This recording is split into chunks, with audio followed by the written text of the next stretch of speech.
Collective memory is a very powerful thing. Some events end up in the history books, others affect us so much that they stay fixed in our memory forever. We remember where we were when they happened or how we felt. Single events have had the power to change the world almost overnight. Think, for instance, of airport security. In the aftermath of the 9/11 terrorist attacks, airports became places with different rules so that passengers and crews could feel more secure. Before 2001, as a matter of fact, the experience of taking a plane was different. When you checked in, the controls were much more relaxed than they are today. For example, you could bring items such as nail files, scissors, or clippers on board. And there were fewer restrictions regarding liquids such as shower gel and shampoo, which could fit in a carry-on. Now, in short, many things have changed, and security has become an absolute priority. But it is an ongoing process, because passengers' needs continue to change. In recent years, for example, COVID has made it necessary to implement new measures related to our health. Well, airport screening can sometimes be a hassle, let's face it. But there are good reasons for it. And moreover, as I said, things continue to evolve. Maybe thanks to technology and the new means we have at our fingertips, the process of boarding airplanes will become easier and easier, without having to give up all the things that matter the most: the well-being and safety of passengers.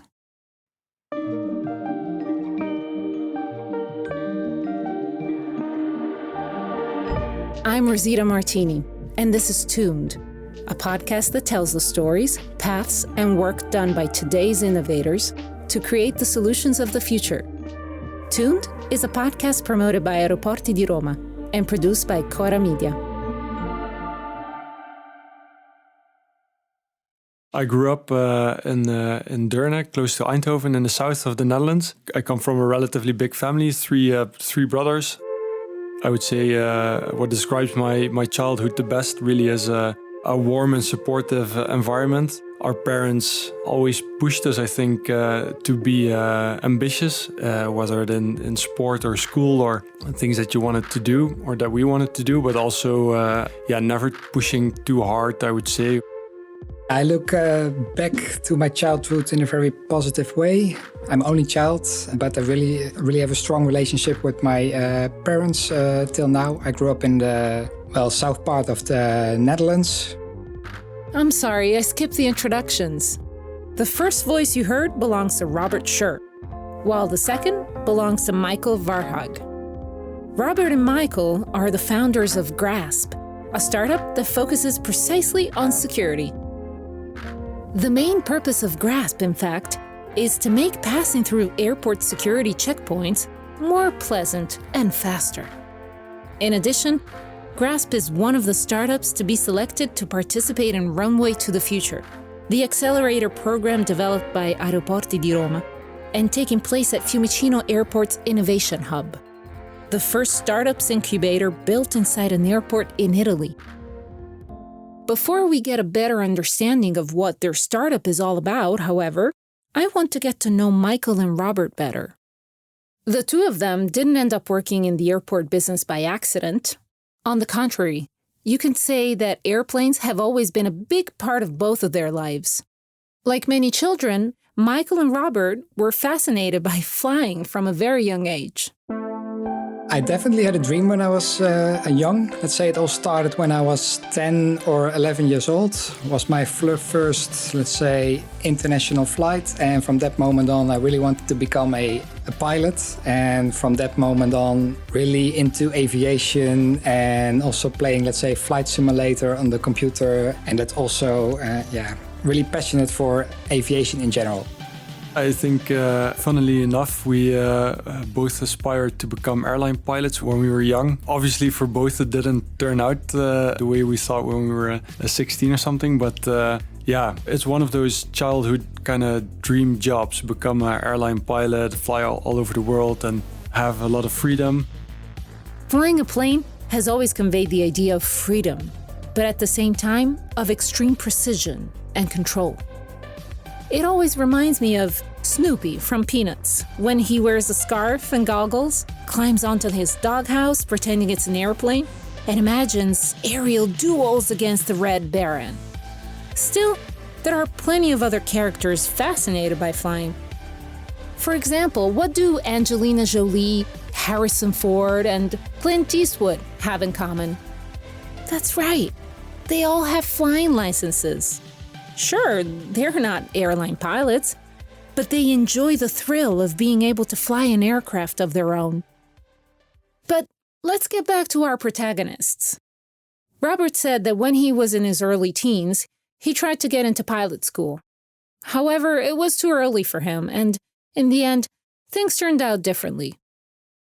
When I finished high school at age 17, 18, that's when you decide what you want to become, right? So I went to a pilot school, did the testing before you were allowed to join. And the admissions commission basically said, well, you're 18, you're super, not a grown-up yet. The training only lasts, I think, 18 or 24 months or something. And I think they saw it correctly. I was just really immature still. I've never lived by myself. My parents were still doing basically everything for me, right? So they said, well, go to college, get a bachelor's degree and then come back and then you'll probably get in. So I did, but I never went back. I studied, actually we both studied aviation engineering. In short, his dream took different paths. So aviation engineering, so specializing in basically how an airplane works and the kind of the engineering part behind it. But ultimately specializing in aviation security and technology. Obviously, the interest in aviation was there because I wanted to become a pilot. Ended up doing more engineering and then also experiencing that I'm definitely not like the super technical engineer. So then focused on something else, more logistics and security and technology. In any case, somehow flying continued to be part of Robert and Michael's lives, just in a slightly different way, and they both decided to study aviation engineering. At that time, they did not know each other yet, or rather, they met for the very first time precisely at university. Yeah, so that was also during the study. Like Robert mentioned, we both applied for aviation engineering. From there on, we went to aviation security and technology. And Robert was 1 year ahead of me, let's say. We came in contact with each other during the activities we had to perform during the study. And that's basically how we met and how we got to know each other a little bit better. I think we got to know each other better over time. During our time in university, we might have spoken a couple of times, but not like in a project group or really working together. And then in our first job, we started. The safety procedures required to get on a plane are often not listened to carefully enough by passengers. They are also somewhat mocked. I remember a stand-up piece in which George Carlin laughed at some of the pretentious words that are used on board, or instructions that are given by flight attendants that seem almost trivial. How to fasten a seatbelt, for instance. Truth is that those instructions are important, and moreover, they're just the tip of the iceberg, excuse the catastrophic metaphor, of the huge amount of work that needs to be done to ensure the safety of a flight. Procedures, engineering tools, communication, so many pieces have to fit together to allow us to fly safely and smoothly. Robert and Michael know these things well because, after their studies, they both started working in a company exactly as aviation security consultants. And there, they were able not only to specialize, but also to get to know each other better. Yeah, Michael joined the company I was working after I was working there for a year approximately. And then I think, the first very big project we were doing together. We both worked at a aviation security consultancy company. So basically we advised airports, airlines, governments on how to, let's say, improve certain processes within aviation. So it can be passengers going to a security checkpoint, for example. And we mainly did that based on data analysis, but also extensive knowledge on the actual aviation operations itself. So And that's also what I really liked about that job, is the combination of a really data-oriented, really statistical consultancy, let's say, combined with some severe knowledge on how the actual operations within an airport or within an airline work. Yeah, a couple of years later, we started our company together. So I would say it got closer and closer over the years. But let's take a little step back. While working for the same company, Robert and Michael were looking for a way that could make security processes within an airport more efficient. At one point, they came across a technology that could do the trick, specifically a radar sensor. We found a company in South Korea that could really solve this from a technical side. And then, we started working with them initially from the consultancy job, kind of as a project, see if we could use it. But it ended up as a new company. And it was exactly at this point in 2019 that Grasp, their startup, was born. But what is Grasp? And how does it work? Robert himself explains it. What we do, what Grasp does, is we focus on the passenger screening process within the airport. So there where you get checked before you fly, it's quite a complex process within the airport. It's always the most pressing bottleneck. And what we do is we have a solution that gathers data with this radar sensor that we have. Because of our knowledge, we can use this data to help an airport or security company improve this process and automate some of the things that are happening, and ultimately really save cost. That's the end goal that we have: improve the efficiency and save cost. Let's try to put ourselves in someone else's shoes for a minute. Let's go back to 3 years ago. It's 2019, when more people are traveling than ever before in the history of mankind. Taking a plane is the most normal thing in the world. You go from one country to another with no worries. Well, imagine you have just founded a startup that deals precisely with airports. Your startup grows, everything seems to be going well. However, after a few months, something happens. Something that has a devastating impact on our lives. One of those events that will go down in history and be fixed in the memory of those who were there, like 9/11. For the first time, we start to hear about COVID. Then things go south, and we all know what happens next. People lock themselves in their homes. Flights are canceled. Everything stops. One way or another, we all had to deal with this situation. But what was it like for Michael and for Robert? I think there wasn't a moment in this industry, or any industry maybe, where it just came to a crashing halt. So it was really uncertain. We were only 9 months in. We had some paying customers, but not enough to be a sustainable business. So it was stressful. We had to think about, okay, what are we going to do? And we made the decision to keep believing in the product, not to switch to a different industry or to a different solution, but that we would keep the team small, be very cautious about the money that we're spending, keep developing the product that we believe in.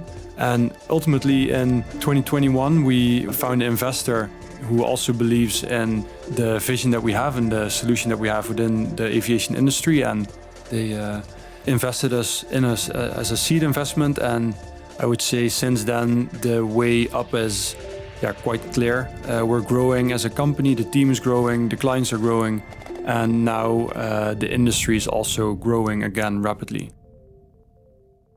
In short, Michael and Robert have come a long way from that dream of becoming pilots. Besides, let's face it, sometimes it's better that dreams don't come true. Do you guys remember what you wanted to be as children? Well, there are those who have clear ideas from the start, and those who completely change their perspective. Robert sums up this concept effectively. I think now that I'm really happy that I didn't become a pilot. I think the older you get, maybe the perspective changes on the kind of dream job. There's a question we ask all the entrepreneurs we interview in this podcast, and that is there something you wish you had invented? I'm most intrigued by small ideas, those things that change the world without people even noticing. Well, Michael's answer struck me deeply, and I'm planning to recycle it at a lot of dinner parties. Well, I'm not sure if I would really like to invent it, but what I find fascinating is the story of the Velcro. So something is really being used by a lot of people in the world on a daily basis, and it's really the story behind it. Some guy from Switzerland in the 1940s was really interested in the way how burrs or raspberries were attached to clothing when he was hunting through the mountains. And then he took a microscope and he really looked into it. How does the raspberry, let's say, stick to my clothes? And that's basically how the whole idea of Velcro was invented. So it's actually by accident or using something that is existing in nature and using it into a product that is, well, it doesn't matter what you wear, but you really, at the moment, you have something of Velcro or in your bag or on your clothes. It's everywhere. It's really, really fascinating to, for me at least, to see. Wonderful. Well, I don't know how you spend your time, but it must have happened to you, I assume, to flip through the puzzle magazines.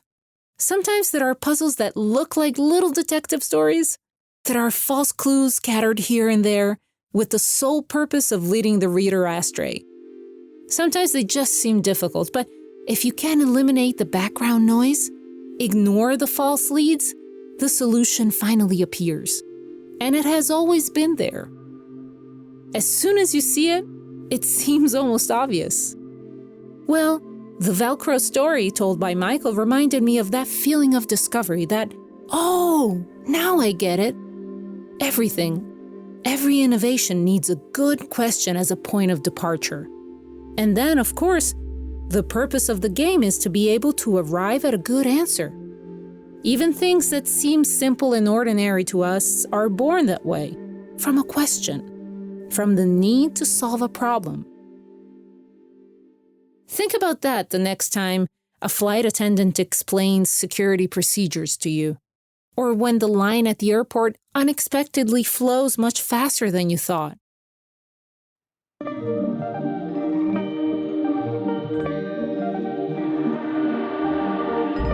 Tuned is a podcast series written by Ilaria Orru, promoted by Aeroporti di Roma and produced by Cora Media. The live sound engineer is Mart Yeningha. Studio recordings by Andrea Girelli. Post-production and sound design by Davide De Benedetti for Filmico. Sound and music supervision by Andrea Girelli. Production Monia Donati. Text editing by Graziano Nani. Additional music is under license from Machiavelli Music and Universal Music Publishing Ricordi SRL.